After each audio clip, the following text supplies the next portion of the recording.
भारत से पुतिन जा चुके हैं, लेकिन पहुंचते ही यूक्रेन पर बरस गए। क्या इस वजह से भारत के संबंध दुनिया के साथ खराब हो सकते हैं? मैं ऐसा इसलिए कह रहा हूं कि आप भारत में ऐसा क्या सुन कर गए और ऐसी क्या डील कर गए, क्योंकि अल्टीमेटली चर्चा अब इसी बात पर चल रही है कि कोई डील ना हुई हो, यह कैसे हो सकता है। बात तो कुछ हुई होंगी, हो सकता है हमें ना पता हो। ऐसे में पुतिन और भारत के प्रधानमंत्री के बीच की बातचीत और उस बातचीत में आपका यहां से सकुशल वहां पहुंचकर यूक्रेन पर 700 ड्रोन गिरा देना, दुनिया जहां एक और भारत से यह उम्मीद कर रही थी कि भारत रशिया यूक्रेन युद्ध में कोई ऐसी निर्णायक भूमिका निभाएगा, रशिया को समझाएगा कि भैया इनको मत मारो, वो व्यक्ति यहां से जाते हैं, जाकर गोला फेंक देते हैं। यूक्रेन की हरकतें क्या हैं, अब मैं आपके सामने वो लेकर आता हूं। असल में हुआ क्या, जब 4 और 5 तारीख को रूसी राष्ट्रपति भारत की यात्रा पर थे और वो अपने साथ में लगभग सारा की सारा स्टाफ लेकर आए थे। उनके साथ में उनके वित्त मंत्री भी थे, तो उनके साथ में वाणिज्य मंत्री भी थे। तमाम जो उनके प्रमुख लोग हैं वो भारत की यात्रा पर थे। एक तरह से समझिए रूसी कैबिनेट यात्रा पर चल रही थी भारत के समकक्षों के साथ बातचीत करने के लिए।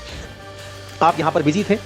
इधर पीछे से यूक्रेन ने अपनी तरफ से रूस में हमला कर दिया। इंटरेस्टिंग बात समझिएगा, जहां एक और भारत में जब पुतिन थे उस समय यूक्रेनियंस भारत में पुतिन की यात्रा को भला बुरा कह रहे थे, सेम टाइम पर यूक्रेन रूस में ड्रोन हमले कर रहा था। पुतिन ने हालांकि अपने किसी भी संबोधन में इस बात को जिक्र में नहीं लाया कि हमारे ऊपर हमला हुआ है, रूस के ऊपर ड्रोन दागे जा रहे हैं। ये यहां से पहुंचते हैं, सेम टाइम पर जाकर के वहां पर सामान फेंकते हैं, 700 मिसाइल और ड्रोन से हमला कर देते हैं यूक्रेन के ऊपर।